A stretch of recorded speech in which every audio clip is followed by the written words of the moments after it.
In the following conversation, a Christian apologist exposes an atheist for accepting arbitrary presuppositions that are without basis or an ultimate foundation. Notice how the atheist is unable to provide any intelligible answers to the nature of reality, but can only offer endless speculations derived merely from vain imaginations based on a limited finite observation of reality.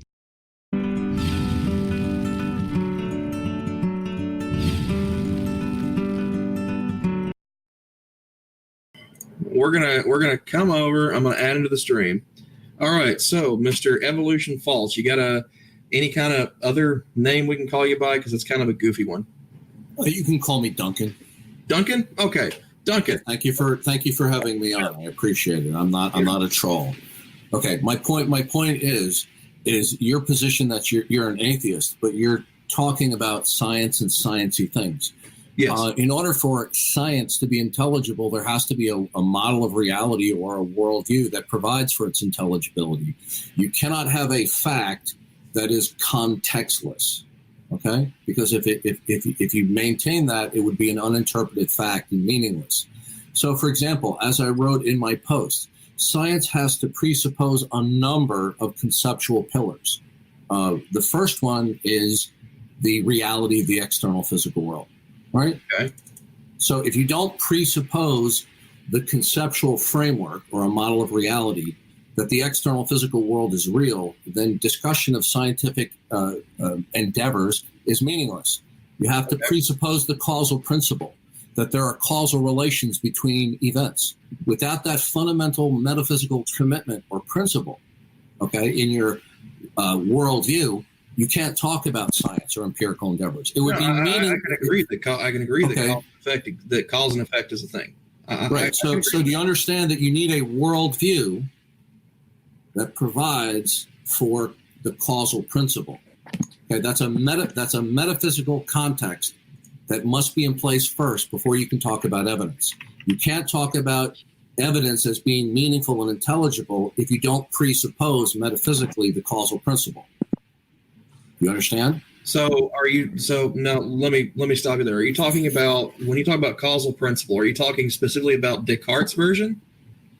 No, I'm talking about that events are preceded by causes, that there's a cause and effect relationship between events.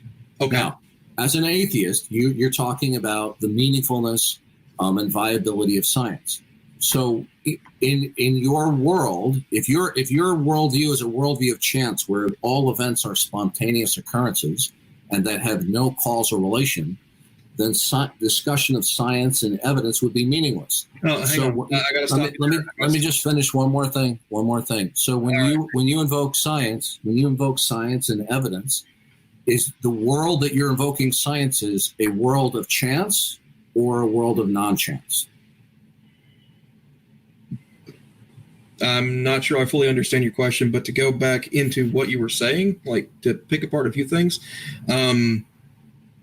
Okay, something can be chance. Like there's a chance that when I roll a dice, it'll come up any number that's on the face of the dice. You're referring to probability. I'm not talking about probability. I'm talking about chance or spontaneous events that have no causal relation to anything else. So when you invoke science, do you do so in a world where all events are spontaneous and unrelated?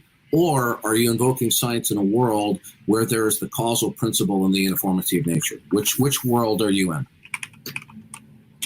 May I interject? Yeah, go for it, Harry.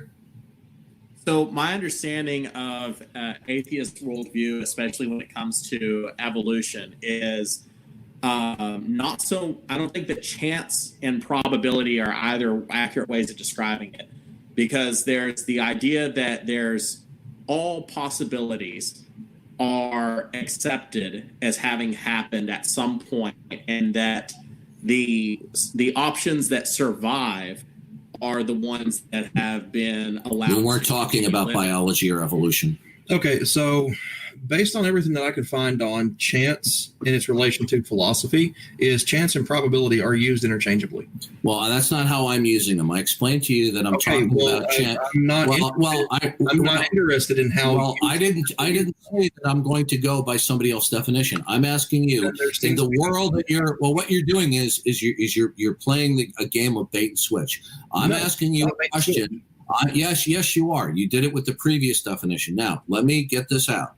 I'm asking you, when you invoke science, all right, that there's evidences for things, does that exist in a world where all events are unrelated and unconnected to each other? They spontaneously occur? Or is it in a world where there is the causal sequencing and laws of nature?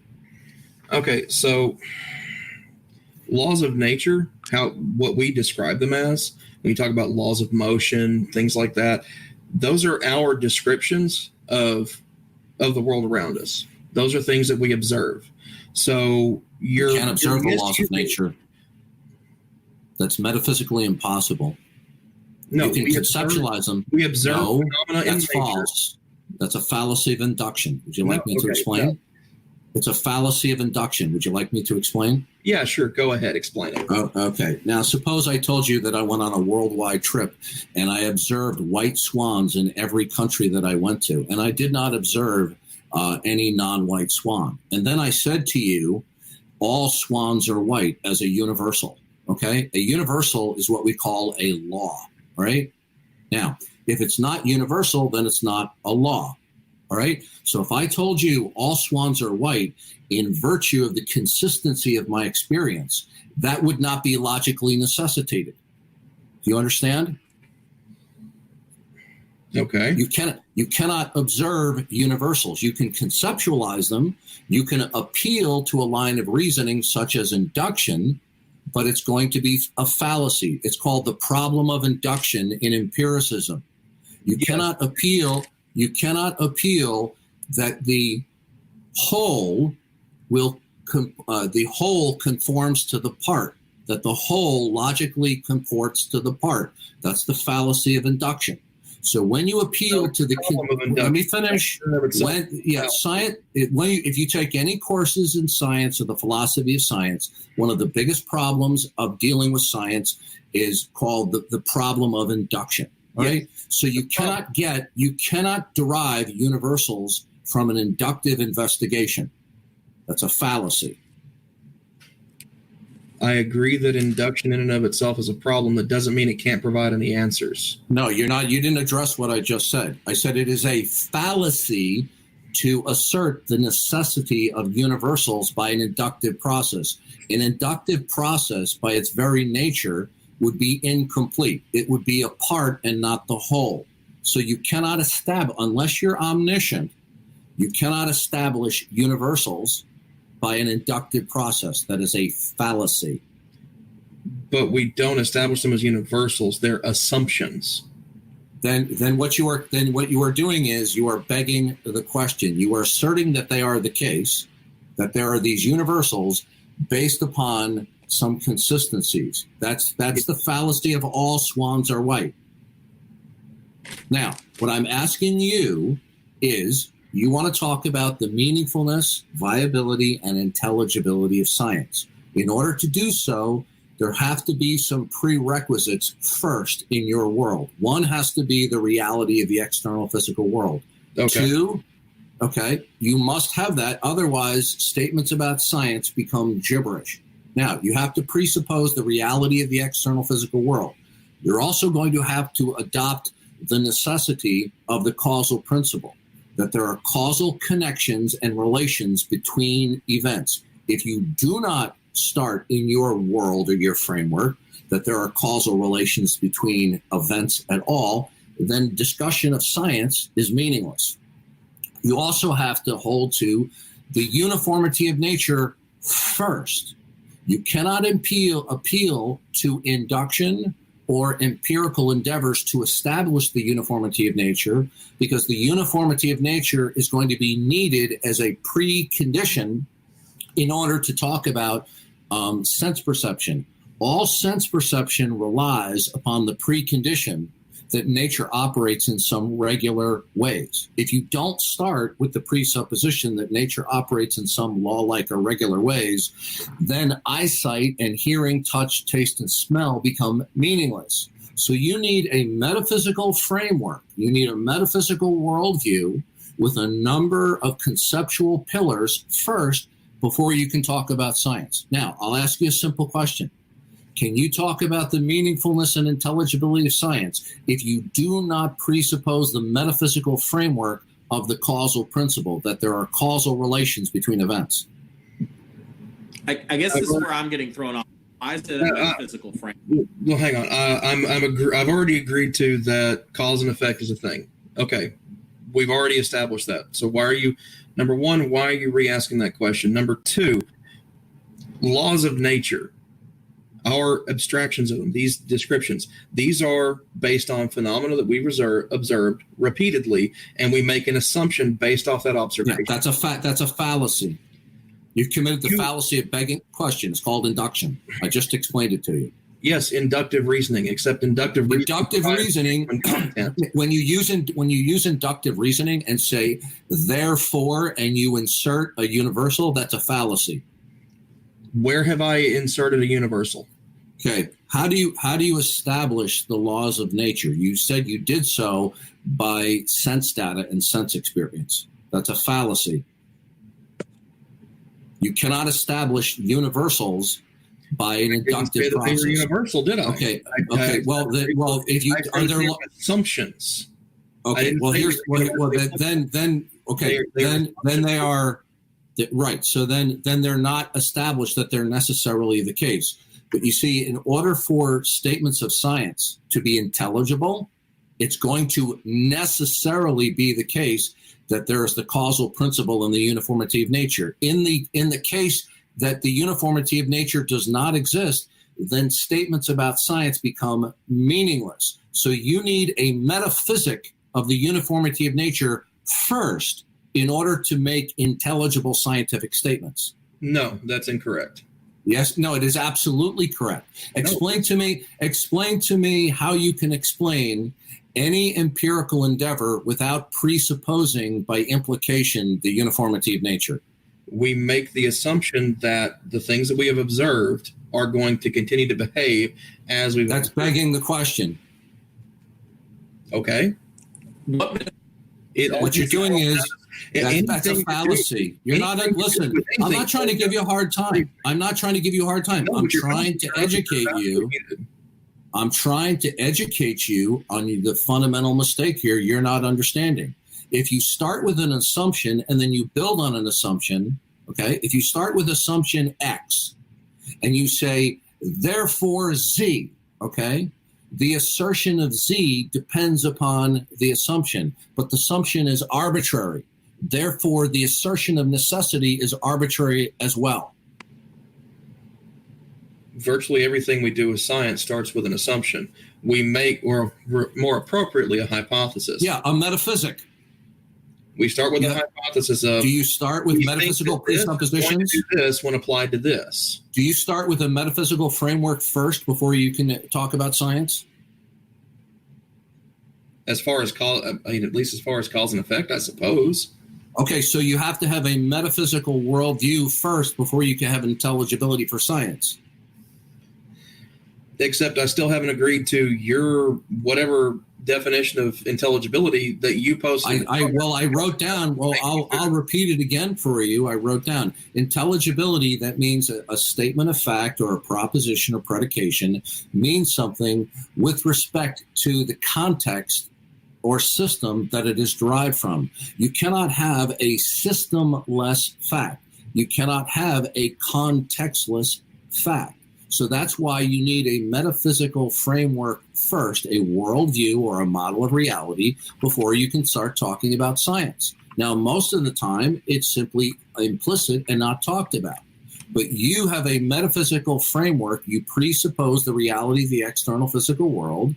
You presuppose the causal principle and the uniformity of nature in order to discuss the intelligibility of science. So I'll simply ask you a question.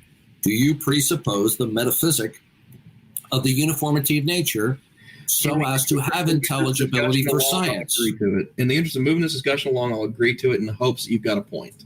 Okay, so you've now agreed that you need a metaphysical framework, right? You need a worldview before you can talk about the intelligibility of science. So are we on the same page?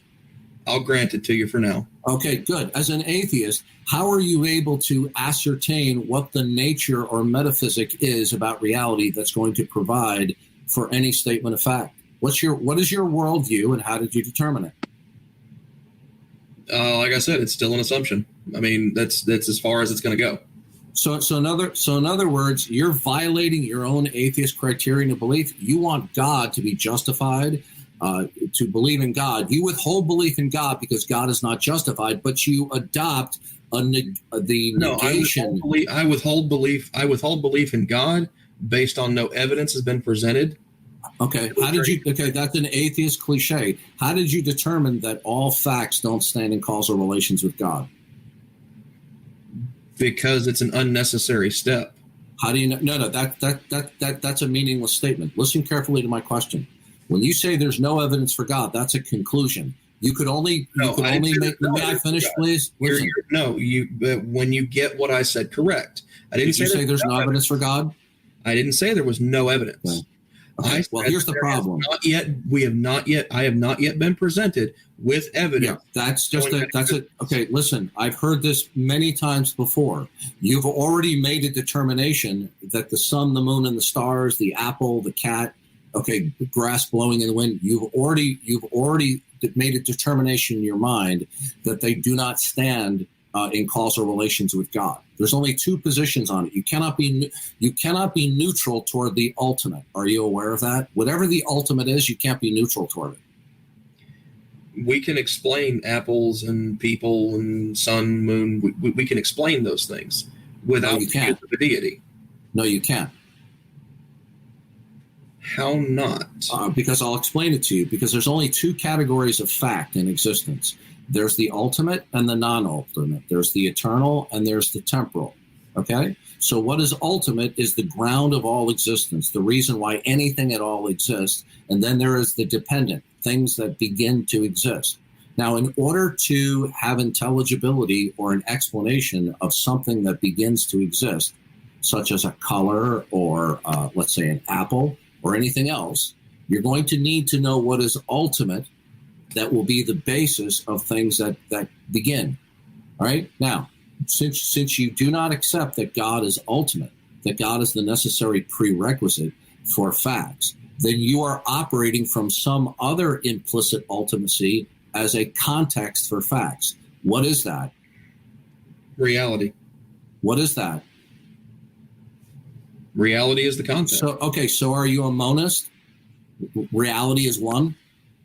I'm not familiar with monism. I have to. Okay, well, monism. Well, monism means that there's just one unified set, whereas dualism is that, for example, I'm a dualist. I would hold that God is ultimate, and He creates creation, and He's distinct. There's God in His creation, so we have dualism. You're a monist, so you're appealing to what is ultimate, is reality. Now, is reality one? Or is it simply an abstract set of many? What are you meaning by is it an abstract set of many? Well, when you say reality, is reality an abstraction of a set of particulars and many things? Or is reality something that is just of one essence?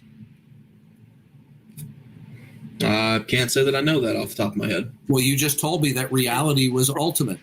So I want to know what is it. I want to know what that framework actually means. Is reality one, or is it simply a set of many? Because if you're going to tell me that your ultimate what's that, Harry? I was going to say, from your perspective, reality would be an abstract of multiple observations akin to the scientific method. That's what I was thinking, but as far he was going a few different places, so I wanted to make sure I had it straight. Yeah. All right, so continue, Duncan. Sorry for muting. Well, I asked you what is ultimate that provides for dependent facts. So now what you're referring to as ultimate is an abstract set, or is reality a concrete? There's a difference between reality being it's either an abstraction or it's something concrete. Is reality one, or is it an abstraction of a set of many different things? Based on what Harry's saying and based on what I appear to have said so far, abstraction of a set of many things. Okay, so where do you get any universals or to unify all these many different things so you have intelligibility? Well, if you don't, then you cannot have intelligibility for particulars. This is called the one and the many problem in philosophy. It's a perennial problem that not only afflicts metaphysics and philosophy, it also afflicts the nature of science. You have to ignore this problem to even attempt to talk about the intelligibility of science. See, if you're going to talk about the intelligibility of scientific things, you're going to have to answer the problem of unity and diversity. Now, you just told me that reality is simply an array of many particulars, that it is not just one. Okay, so you're telling me that you don't need God as an ultimate context, and I'm going to show you that what you're saying is impossible. All right, now you're appealing to the many, right? All the many particulars in existence as a framework to provide for the intelligibility of science. Now, where do you get any universals, okay, conceptual universals, to show that there is any type of unity or relationship between the particulars? Because if you don't answer that question, you don't have intelligibility for science as an atheist. Okay. I'm waiting. We arrive at it through observation, except we're not saying... No, you can't observe universals. That's a fallacy. I didn't say they were universal, now did I? So okay, if you don't have universals, then you... Okay, so I'm muting him for a moment because I don't do interruptions on my show. Sorry. We make observations. I didn't say they were universals. There are what we describe as laws of nature, laws of motion, laws of thermodynamics, things like that. We arrive at these assumptions through sense data. That is the problem of induction. You don't solve that by inserting a deity. What it seems that you're steering towards, Duncan, and I'll unmute you in a moment to allow you to reply to that, is it seems that you're steering towards presuppositionalism, towards either the Van Tillian or the Bonson aspect of it, of revelatory knowledge, which is essentially a claim, attempted to make a claim of a priori knowledge with a posteriori content. So you have a priori knowledge, which is knowledge that you can claim with certainty, but it doesn't provide any actual genuine content, versus a posteriori knowledge, which is never known with 100% certainty. And I don't claim to know anything with 100% certainty. I never have. I'm not going to. But it provides genuine content about reality. And then you have this revelatory epistemology that what it seems like you're steering towards. I'm not saying that's what you are steering towards, but it seems that way. Where you're trying to claim that because God has ordained it or God has revealed it in such a way that we know to be true, and a posteriori claim of genuine content with a priori certainty. So I'm going to unmute you. Feel free to reply to that. Just needed to get that out there. You're back. Yeah, well, what you did is you did bait and switch. You did not answer my question. You told me that reality is an abstract set of many particulars, and I said, where do you get unifiers from? Are they asserted arbitrarily in violation of your atheist criterion of belief? How do you arrive at any universals to make sense of all the array of different particulars as an atheist? Can you answer that, please? I believe I've already answered it. No, you didn't. In fact, when I asked you the question the first time, you muted me. Then you went into a short monologue, okay, talking about Van Til. You still have yet to answer the question. You told me you can make sense of science, okay, without the resort to an ultimate God. So I asked you, what is it that's ultimate? You told me reality. And I said, what is reality? Is it simply of one? May I finish, please? You told me that the ultimate is reality. I asked you, is that reality simply a one, or is it an abstract set of the many? You told me it's an abstract set of the many. So okay. from this set of the many, how do you, by logical necessity, arrive at any universals? You can sit there and arbitrarily assert universals by appealing to induction, but that's a fallacy, as I've already explained. Now, what I'd like to know from you, and this is the third time I've asked, how do you as an atheist derive by logical necessity any universals in order to have intelligibility of all the particulars? It sounds like there's not. I don't derive universality. I don't derive universals. If you don't have universals, then you can't make sense of the particulars. It's called the one and the many problem. You have no unifiers. Universals are unifiers, like classes of things. You're going to have to establish that classes or universals are real rather than illusory. Now, in order to make sense of your world of an array of particulars, either the classes or universals are going to have to be real rather than illusory. So are the universals and classes real? Again, we still haven't established universals. I mean, I understand. Are the universals real? I haven't said that there are universals, now have I? Okay, then if you don't have, are there universals? Keep asking how I justify universals when I don't claim universals. Okay, so all you have is unrelated, unconnected particulars. Is that correct? We can see cause and effect. We can see. No, you can't. That's a fallacy. Really? Because no, the mind imposes. No, David Hume of the 17th century refuted that. Your mind is imposing a cause and effect relationship because there's a conjunction of events. That's a fallacy. Now, I ask you, can you establish by logical necessity, by a deductive argument, that there are any universals? Again, I haven't claimed that there are universals, so why would I offer it? Can you have intelligibility for an array of particulars without any universals? As far as we've defined intelligibility, which your definition doesn't really make any sense, intelligibility is the ability to be understood. Yeah, you're not answering my question. You're dodging. No, I'm not dodging your question. You haven't asked an intelligible question. Can you have intelligibility for an array of particulars without there being any universals? If there is a context to it, I can understand that context. That answer was gibberish. Can you have intelligibility and meaning for an array of? Your question is gibberish. Listen, no, the question is a legitimate one. It's a philosophical one. It's called the one and the many problem. Have you ever heard of it? It's a perennial problem in philosophy.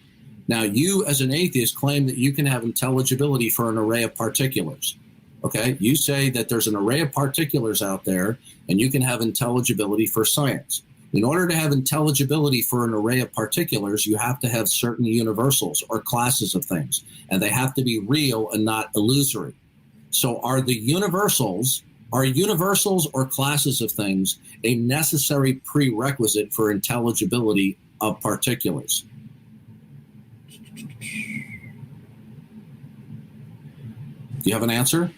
Not at the moment. I'm actually going through and rereading a few things on one and the many. Okay, so you don't have an answer. So you don't have a framework for the intelligibility of the many, do you? Just because I don't have an answer to your question doesn't mean I don't. No, you told me you told me that you can have intelligibility for the particulars in your worldview, and you have one right now. Either you have it or you don't. Which is it? Again, it goes back to what we're talking about as far as intelligibility goes. I asked you a question. You're evading it. No, I'm not evading it. So if you'll just stop interrupting me, or I'm going to mute you again, and then I'll continue my answer, which you'll call a monologue like you did the last one, even though that was the actual answer. I'm waiting for an answer to my question. Again, the interruptions, dude. Come on. What unifies any particular, sir? What unifies any? By logical necessity, not by arbitrary declaration. How do you establish any universals to make a sense of an array of particulars? I haven't claimed to establish any universals. And then going back to this. Then does your world have any universals that you can present by logical necessity? I don't know of any universals right off the top. Okay, then if you don't know any universals, then laws of nature would be invoking a type of universals. So you see, on the one hand, you say you don't know you have any universals, but on the other hand, you talk about laws of nature. Those are universals. Yes, because they're assumptions based on observation. Are they no? So then they're arbitrary. Yes, are they arbitrary? Are they arbitrary then?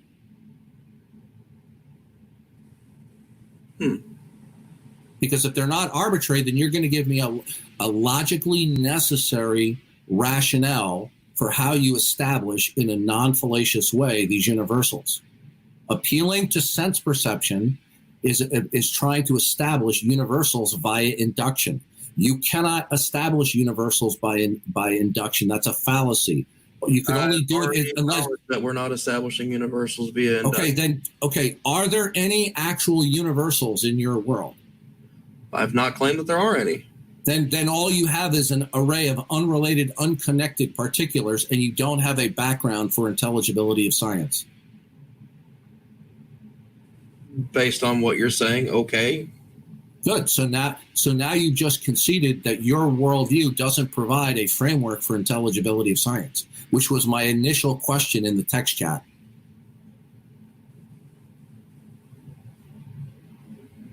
That would be under the except we're operating under this definition of intelligibility that you bring up that doesn't match. Yeah, and you're doing what you did in the first time. What you're attempting to do is saying that you asked me. I'm using a term. I did not tell you that I was using the definition of intelligibility from this source, that source.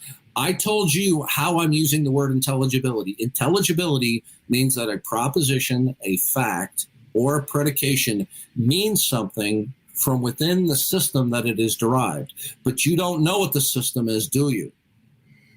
I don't agree to your definition.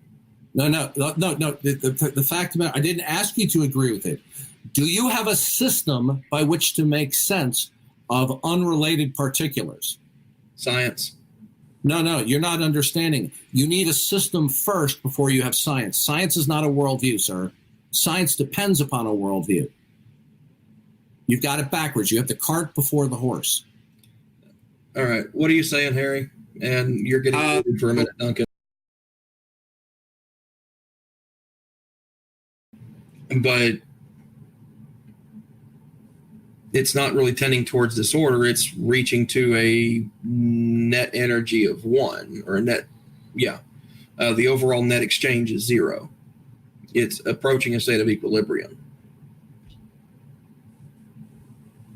I mean, so, yeah, this is where philosophy breaks from science, or science breaks from philosophy, however you want to look at it. Anyway, I'm going to unmute Duncan now and let him talk. All right, Duncan, you're back. Yeah, you've completely left the topic. Okay, everything that you say about science depends upon universals, classes and universals. Can you make intelligible sense out of the array of particulars without universals and classes? Yes, because they're done so within a relative framework. No, you're not understanding. Okay, I'm going to have to explain it to you. You're not understanding. You cannot make sense out of an array of particulars if there are no logically necessitated classes or universals. All you have would be unrelated particulars. The only way that you can make sense of all the unrelated particulars is that they have some relation via laws, universals, and classes. For example, if I say to you, and the apple on the counter, what I am saying is that particular on the other particular is a member of a class. The class has a unique set of properties, and in order for it to be a class, there has to be another universal, a law that secures that class. But you do not have any way to logically necessitate these laws or classes. You are simply asserting them arbitrarily. All right? Now, you want to believe that the adoption and presentation of God is arbitrary, yet you are arbitrarily asserting a world of particulars where there are classes and universals. Either you're going, in order to make sense out of all the particulars that are out there when you talk about science, in order for science to be meaningful at all, or any discussion about matters, there's going to have to be unifiers. There's going to have to be classes and universals. But you're going to have to logically necessitate that they are actual as opposed to illusory, like a doppelganger, okay?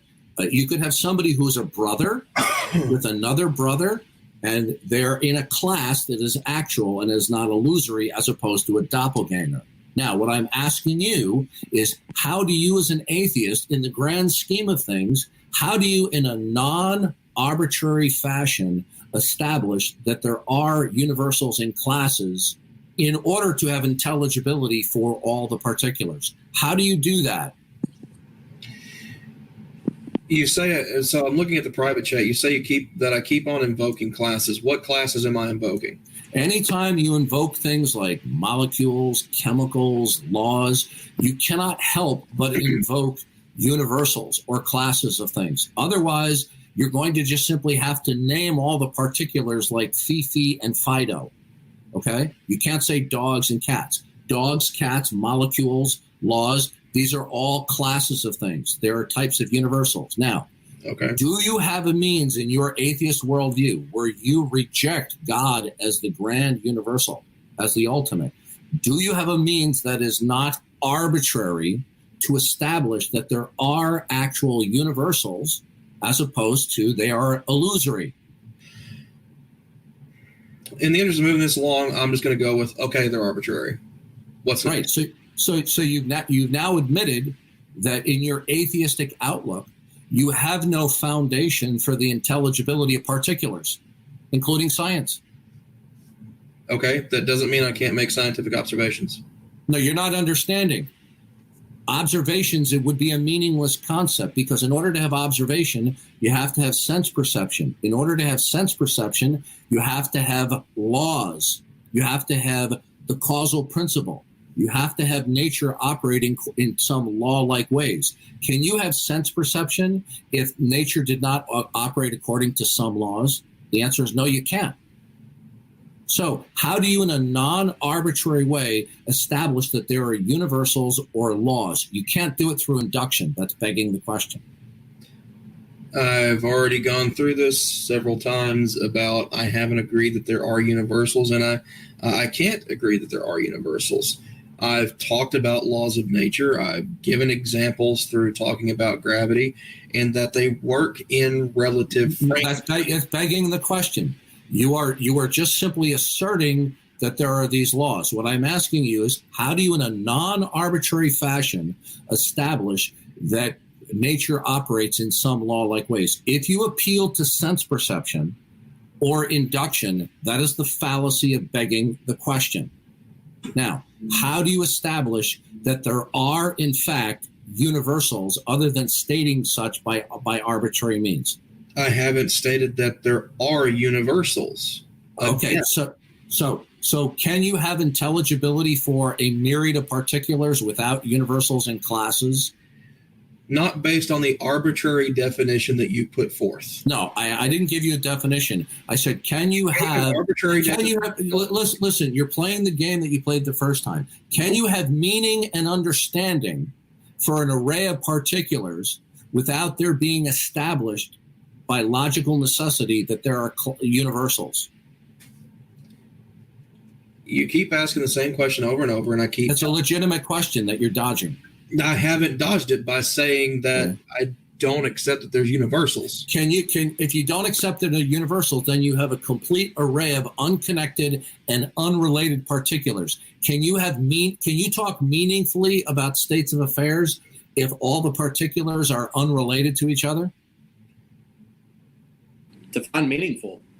Define related. Meaning means that a proposition, predication, or fact means something with respect to the system or context that it exists in. That's what you said about intelligibility. So now you're using the same definition. Okay. Yeah, you're right now, you're just simply being argumentative. You are not addressing my question.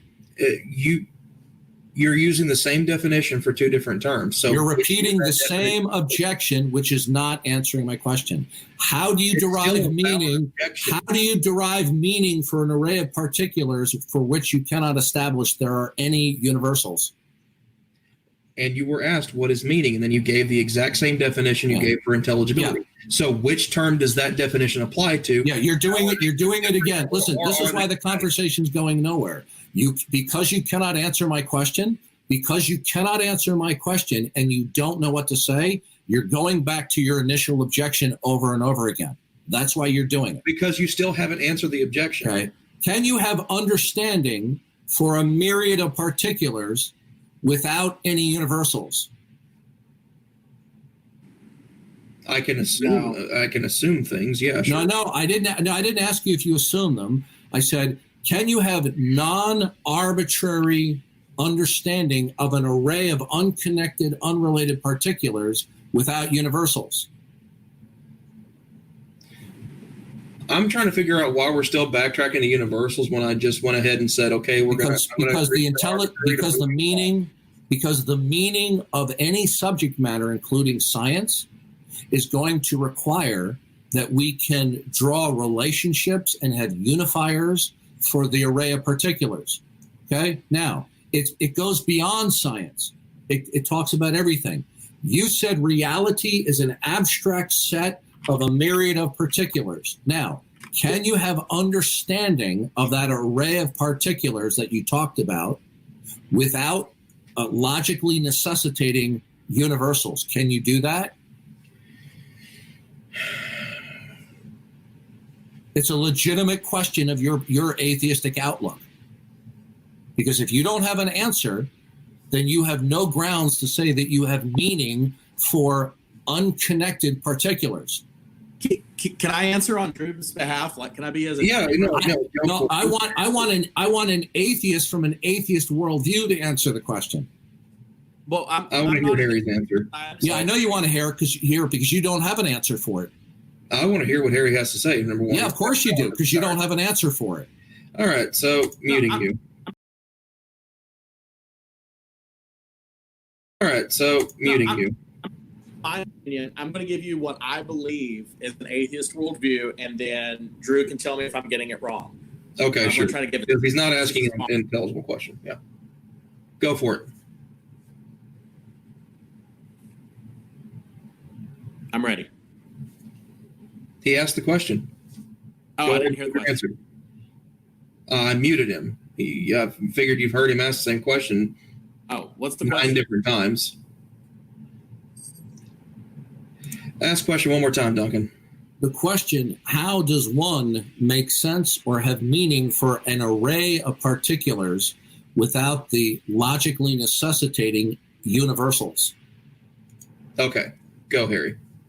One does not have meaning for an array of particulars. One observes them and applies them individually. Isn't that what I've been saying? I don't know. Anyway. That's incorrect, Harry. You cannot observe universals. That's a fallacy. I said particulars. No, Harry, how do you establish universals? An atheist would not establish universals. Can they establish universals, Harry? We wouldn't. You've been told we wouldn't. I would not establish universals. Okay. Can you have meaning and understanding for an array of particulars without universals? No, you can't have a meaning for an array. I'm asking Drew. I've already told you no. Okay. So so can you logically necessitate universals, Drew? I've already said no, that I wouldn't even argue. Okay, so you've now admitted that your worldview cannot provide for the non-arbitrary establishment of universals. Therefore, you don't have a model of reality that can provide for the understanding and meaning of an array of particulars. We haven't established that there are universals. You're not understanding. But let's can you have understanding for an array of particulars in whatever arrangement they are? Can you have understanding for them without there being not only actually but conceptual universals. Are universals necessary for meaning and understanding of an array of particulars, Drew? He would say no. Are universals necessary for meaning and understanding of particulars? I would say no. Okay, that's incoherent, because then you can't invoke. Then you would have to have a name for every individual particular, but they wouldn't be related to one another because there's no universals. That would be incoherent. We group things based on observation. Couldn't talk. No. You can't talk about observation because observation requires universals. You would have You're not, Drew. You're not understanding the nature of universals. Laws of nature, the uniformity of nature, is a subset of universals. If you do not establish in a logically necessary way any universals, you can't talk about the meaningfulness of observation. Does observation necessitate the precondition of laws of nature, which are universals, Drew? You'll have to ask that question again because I'm in the middle of reading. Does sense perception and observation require some universals, such as laws of nature? No, it wouldn't. Yes, it does. Not under an atheist worldview. No, you're not understanding. It does require it. You cannot. Observation is going to be the conjunction of sense perception and cognitive filtering. Sense perception requires the precondition, metaphysical precondition of the causal principle and universals such as the laws of nature. Define a universal for me. I want to make sure we're working on the same page here. Define a universal. A universal is going to be something that is true and invariant in many places. So, for example, if we talk about 10 objects in 10 different locations, and they're each apples, okay? They each possess the class which is secured by laws of nature. If you do not have laws of nature, then you cannot have the classes of apple. There would be no particulars that could be an instantiation of the class of apple. Now, the problem is simply this: is you want to dismiss that God is not necessary, but what you're not understanding philosophically is you've run into a brick wall called the one and the many.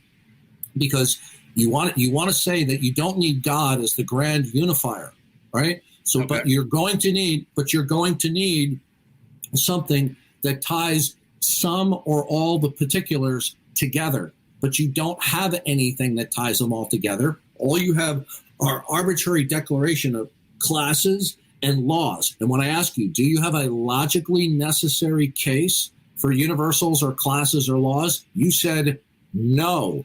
Right. Therefore, when you do invoke classes or universals, either explicitly or implicitly, you're doing so arbitrarily. Okay? You cannot have meaning and understanding for an array of particulars without invoking explicitly or implicitly, universals such as classes or laws. So all you're left is with an arbitrary declaration of universals to make sense of particulars. What draws all the different particulars that any one of them would act the same? That was just simply a spontaneous occurrence. In order for you to talk meaningfully about the past, the present, and the future, you're going to have to appeal that some things are the same, and that it's just not the illusion that there's something static. Because if everything is in flux, if everything is changing, then you can't appeal to any words that are unifiers. So you're not realizing the problem here. I definitely understand the problem, and I definitely understand where you're coming from, and I agree with a lot of what you're saying, which is why I think that under an atheist worldview, science becomes this fetishist example of further classifying and creating smaller parties and redefining terms that would have otherwise already been understood. Yeah, so if you're going to say that God, if they say that God is not necessary for meaning and understanding of any area of life, including the physical realm, then what I want to know is, what is it that ties everything together, okay, on a grand scale? The answer is nothing. When I asked Drew, what is the ultimacy of reality? When I asked him what is ultimate, he said reality. Then I asked him, is that an abstract set? So then what he's saying is the ultimate nature of what that is a myriad of particulars. Is there anything that unifies all the different particulars, Drew? And my answer to that would have to end up being reality is what unifies them. No. That's a dog chasing its tail. You said reality is an abstract set of a myriad of particulars. What, if anything, unifies them other than your abstraction of the set? The answer is no. Nothing unifies them. They're all independent observations. Other than you classifying a myriad as an abstract set. The set is an abstraction. Is the set a concrete or an abstraction? Is the set of concrete objects or is it an abstract object? It's an abstract object. Right. Well, then abstract objects don't stand in causal relations. You see, Drew has no unifier to appeal to. All he can talk about is that there's stuff out there. He can't talk about observation. He can't talk about sense perception because that presupposes universals. It presupposes classes of things. When I ask him to account for these things, he cannot. So, Drew, your atheist worldview can't make sense of all the particulars. All you're left with is arbitrary declarations. Observe things. I didn't hear what you said. You can't make sense of it as a universal, but you can still observe things and have independent observations. Yeah. No, you're not understanding. You're not understanding. Anytime you make a statement like that, you're breaking up. And then someone else were to look at it, and they had a damaged chromosome, they may be colorblind and see it as green. Now, if you were to look at this universally, and as someone who believes in God, I would be able to say, well, there is an objective color. It is either red or green. We can decide this. But if you were to look at it without having that unifier, then there would be no difference in the truth or the reality for the person who's colorblind. No. There would be nothing meaningful because do you hold to the Christian worldview? I do. Okay, well then if you hold to the Christian worldview, God is the grand unifier. He's the one who institutes the world and he sustains regularities. If somebody denies God by indifference, or they say they have a lack of belief, then they will either explicitly or implicitly have a unifier in mind. If they do not identify the unifier, all they have are simply unrelated, unconnected particulars. Then there would be no meaning, no understanding, no intelligibility. Okay? Now this is the problem. Good. So Drew, do you have any non-arbitrary means to establish any universals so that you can have meaning and understanding for any particulars? Sorry, I was reading again. Go ahead. As in your denial of God, right? Can you appeal to any non-arbitrary universal that will enable you to make sense of any particulars? It would be subjective observation. So yeah, I'll go with subjective observation. Yeah. No. Observation would presuppose unifiers. How? Observation entails sense perception and cognitive filtering. Sense perception, in order for it to be meaningful, is going to presuppose the causal principle, causal connections, that there's something securing causal connections between events, and that nature operates in some regular ways. Can you establish in a non-arbitrary way that there are universals of laws of nature?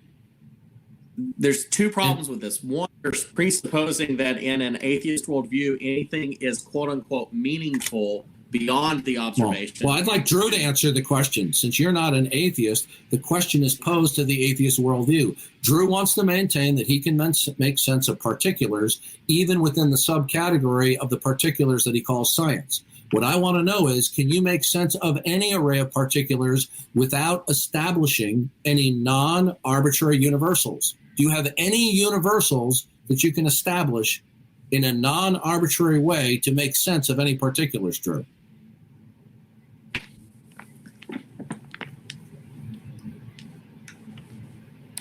Hang on, I'm reading through and making sure I have an understanding of what you're meaning by particulars. So you're contrasting particulars with universals, correct? I'm talking about particulars are things that are discrete entities. They exist apart from other entities.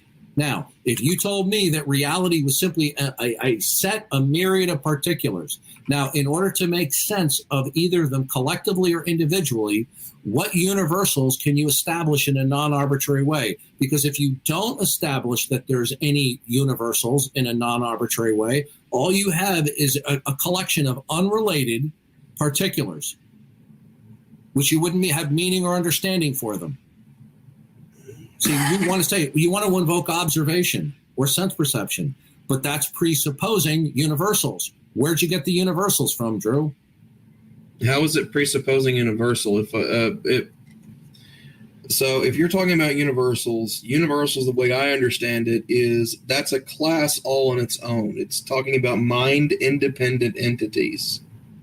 No, Drew, that's not what I'm talking about. I'm talking about when I say how do you establish any universals at all? Because I'm making absolute sense. You just are not. You're confused, and you're having trouble with this. Can you establish in a non-arbitrary way? Can you establish in a I'm breaking from this, and I'm having a failure of understanding of Duncan in this regard because none of his definitions are meshing up with anything.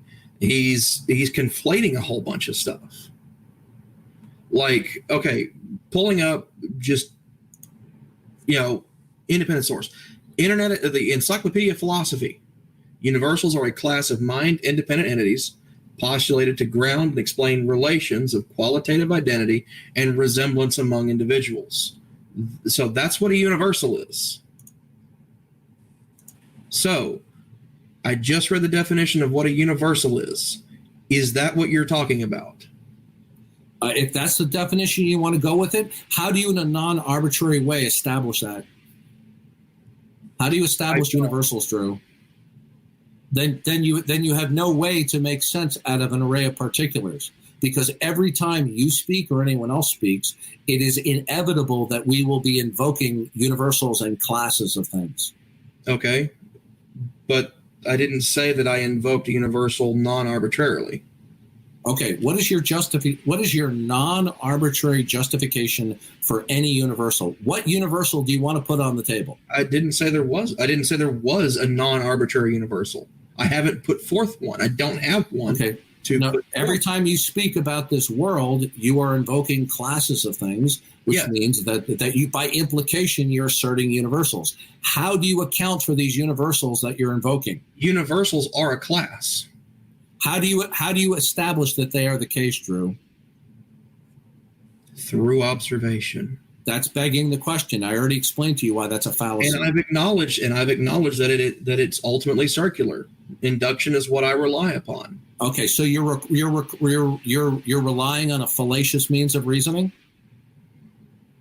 I'm relying on the continued reliability of induction, yes. Okay, yeah. Okay. When you say the continued reliability, that's presupposing the world works in a regular way, which is begging the question. No, that's supposing the world continues to work in the way that I have observed it to work. No, when you say that you observed it, by implication, you are asserting there's a regularity of nature.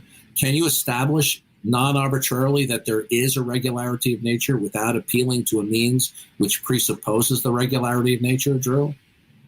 Except how is talking about the law of gravity presupposing the regularity of nature when it works within a relevant framework? No, because when you say it works, you're begging the question. You're presupposing the regularity. I'm begging the question by saying that if I pick this up and I let go, it should fall. Yeah, when you say should, you're saying the future will be like the past. On what grounds do you say the future will be like the past? What, past consistency? Yes. Good, that's begging the question, Drew. Okay, then. That's a fallacy.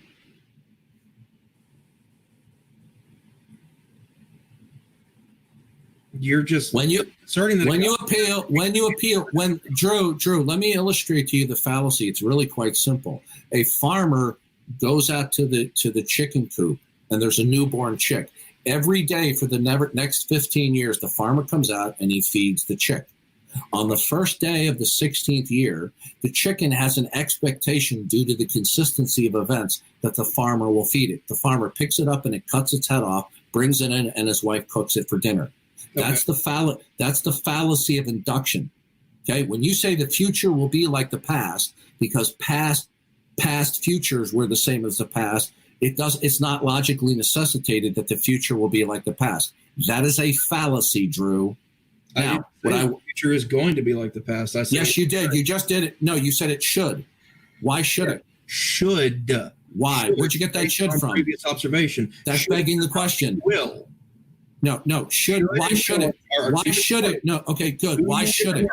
Explain to me why it should happen. Because of the continued observation. I can make that of the past. Yeah. Good. Drew, that's begging the question. I feel the need to interject. You're just inserting a deity. That's still no. Drew, we're examining your worldview. Okay? Your worldview is still up for examination. Okay, that's fine. I'll be glad to defend my worldview, but right now I entered this video chat in the text saying that your worldview cannot provide for the intelligibility of science. In order for science to be meaningful and understandable, okay, and here we go again. You're going to the same canard again. I dropped the word intelligible because you want to play that little definitional game. Now, because you kept wanting to move through, would you do something about whatever the hell that is? I have something to contribute real quick. Hang on, there's a noise going on. What the hell is that? Sorry, random alarm went off.